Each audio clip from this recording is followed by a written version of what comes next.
Hello everyone, a very good morning, good afternoon and good evening to all of the viewers from around the world. This is your host Vaibhav. I welcome all of you to today's session of JForex Indicators Explained, where we will be looking at the properties, the concept and the possible uses and customization options of the indicator named as Acceleration, Deceleration Oscillator, which is shortened as AC2. This is a modified version of the awesome oscillator developed by the same person who developed the AO, the awesome oscillator, Bill Williams. So we will be looking at its concept first, and afterwards I would like to give you some representative examples of how possibly we can use these indicators. So let us now head to the JForex4, the newly released trading platform from the Dukascopy Bank SA. This is the Euro USD time chart with the time frame of hourly candle period. Now for this indicator, you can do a quick search. Simply if you type in F4 and afterwards AC2, you will get it. Here it is, accelerator, decelerator, oscillator. Or else if you want to know where it is listed, then you have to go to this add indicator option, and from that I think even I'm not totally sure it is included under the Bill Williams. So this was the indicator developed by Bill Williams. So we have all these indicators. Now this is the first of this series, accelerator, decelerator, oscillator. All right. Now coming back to the concept. The concept is simple. It takes into consideration the SMA of 5 candle periods, and then from that we deduct the SMA of 34 candle periods.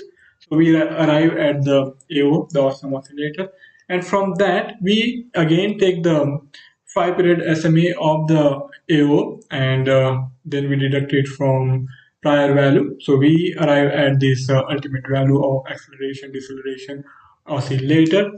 Now that you understood the concept, and if you want to get into more details of the exact formula, of course you will have to do a bit of search on the internet and you will easily get the exact formula. So I won't be going into the details of that. Here we will be more concerned with the possible uses, the application, and how we can utilize this indicator to look for opportune time to get involved, whether we are looking for a buy trade or a sell trade. We can utilize this indicator to go and find the opportunities where we are likely to have higher probability of making money than losing money. So that is the whole purpose of working with this indicator.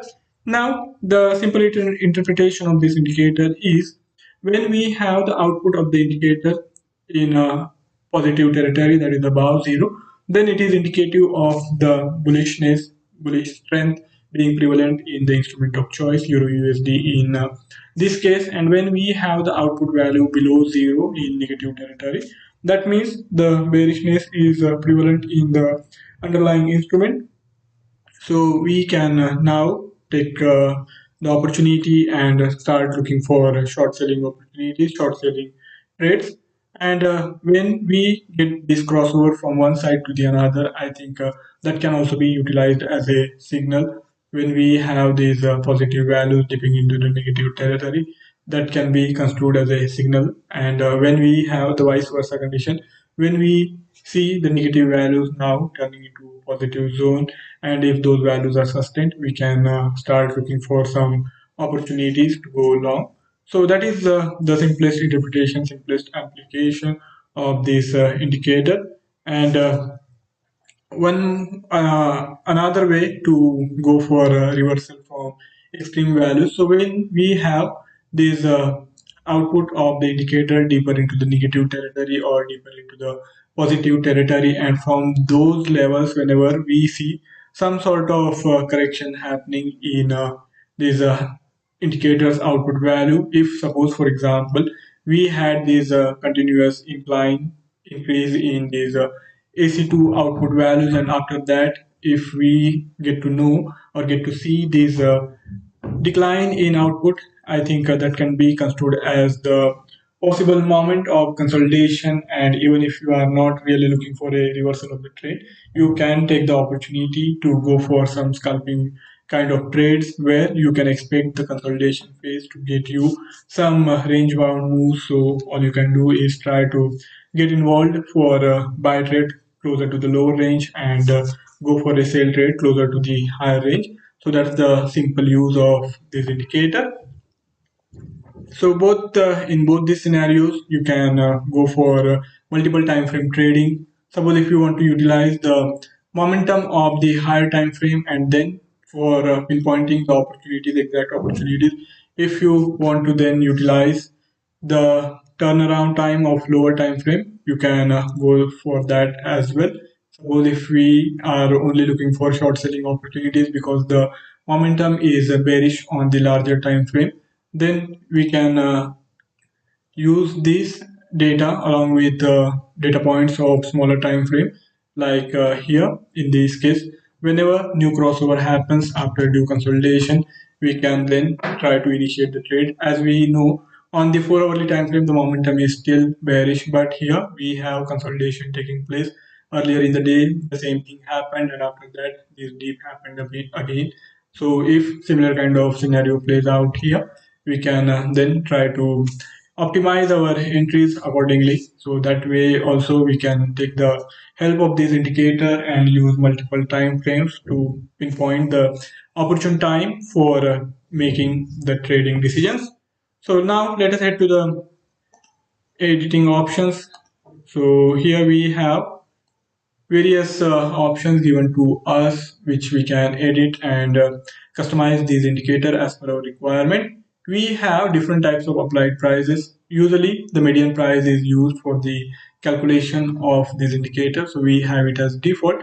But if you want to vary it, if you want to work with another time frame, another applied price, you can use that, and accordingly you will have these different interpretation, different plotting of this indicator.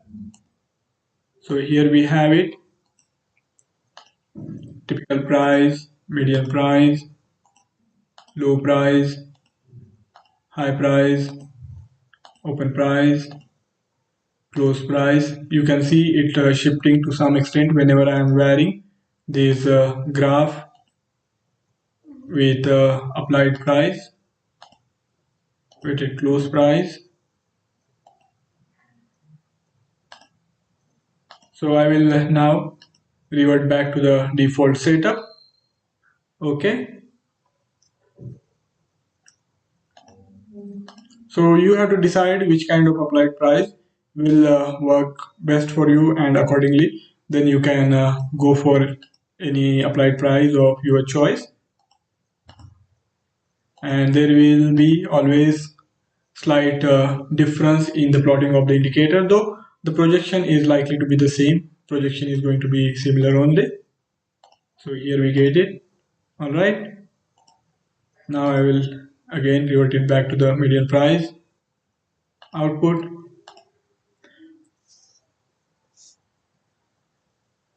Now coming to the calculation period, the fast period and the slow period, we can vary this combination. The default is 5 period for this fast period, and for calculation of the slow period we use 34 as the value. But if you want to vary this combination, of course it's always your choice. Let's try out a different ratio. We will increase the fast period to say 14, while at the same time not really increase the slow period, and let's reduce it and see how it works out. So I am now using 14 and 24 combination, and as you can notice it is looking a lot more different as I have increased the fast period calculation duration. So because of that there is a lot more smoothing in this output. But in terms of the plotting, I think it is now looking much more closer to what we were getting when we were using larger time frame of 4 hours. The momentum is staying in the negative territory for much longer time, and when we were using 5 as the fast period, we were seeing the turnaround happening pretty quickly. So this is the case when we use larger time frame for calculation of any trend determining or trend signaling indicator. And since this is based on average price, as we increase the calculation period, that is going to result in there being some lag in the price action and is plotting of the indicator. So that is quite natural, and it's the trade-off which we have to deal with. We have to determine what kind of lag and what kind of responsiveness we want, and accordingly we will have the signal generated. All right, so here now we try out another combination. So let's try out, say, the combination of 24 and say 50. There is nothing sacrosanct about any of these combination. I'm just trying out this combination in a random manner to just to explain to you what kind of changes we can expect when we go on to increase these calculation period. Now if I reduce it back to 5 while keeping the slow period at 50, still more or less it is looking similar to what we were getting when the combination of 534 was used, but there is of course slower response to some extent.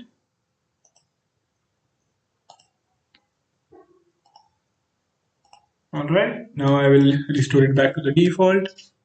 The output, coming to the trend up and trend down, we have the option of going for different color combination if you feel like.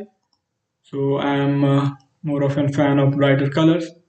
So if you are of similar inclination, you can go for different color combination. Here we are using bar chart as a styling option, but if you want to work with the line or different kind of line structure, that can also be done. But I think this bar chart structure looks better.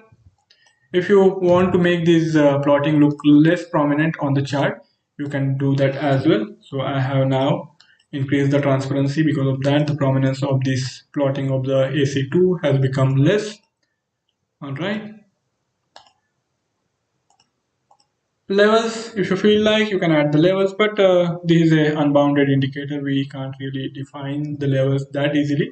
Only one critical marker which can be easily defined is 0. Below 0 we consider bearish, above 0 we consider bullish. So that's how this thing works out. All right, now coming to the advanced setup. If you want the output to remain constant throughout the current candle period, then you have to opt in for this. So the output will remain constant. Whatever is the output here, it will remain constant throughout the current candle period, and it will change only when new candle is in place. Else it will keep varying depending on what is the current applied price. Highlighted calculation period makes it easier to keep in mind what is the applied calculation period, so you can go for this option as well. It is not looking that prominent on the chart, but if you observe closely, it's getting highlighted. Calculation can be customized further. You can customize the instrument, you can use it simply from the chart, or you can even specify on which instrument you want this indicator to be plotted. So only on those instruments it will be plotted. Else, whenever you change the instrument, you will have this indicator plotted for that instrument as well. Suppose, for example, I change it to say USD JPY or Euro JPY. We will have the plotting of this indicator for this changed instrument. You can go for equity index or any other instrument for that matter. Here we have it. All right, now I will restore it back to 34, and coming to the editing option, the calculation can be customized further. The candle period can also be varied. You can use the lower time frames like 5 minutes, 10 minutes, 15 minutes, half an hourly, 30 minutes. Even though the chart's candle period is different, you can go for different candle periods. So now here the chart is being drawn using hourly time frame, but the indicators calculation is being done using 5 minutes as the candle period. So here, as you can notice, it is being plotted accordingly, and as a result of that, a lot more signals are being generated on the lower time frame.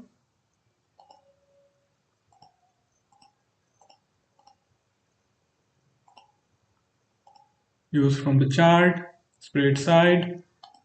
You can vary the spread side also, or you can simply use it from the chart. There is going to be minor difference, not much of a difference.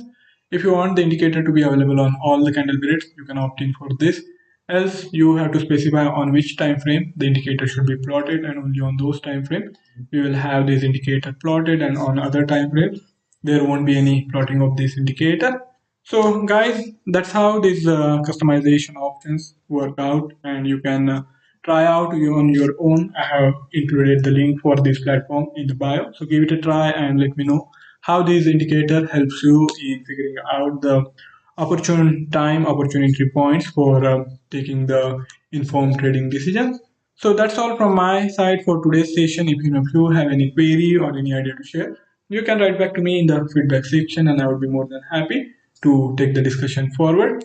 For further coverage of the market developments, do check out the Dukascopy Analytics page. We are also available on the Facebook. You can reach out to us there too.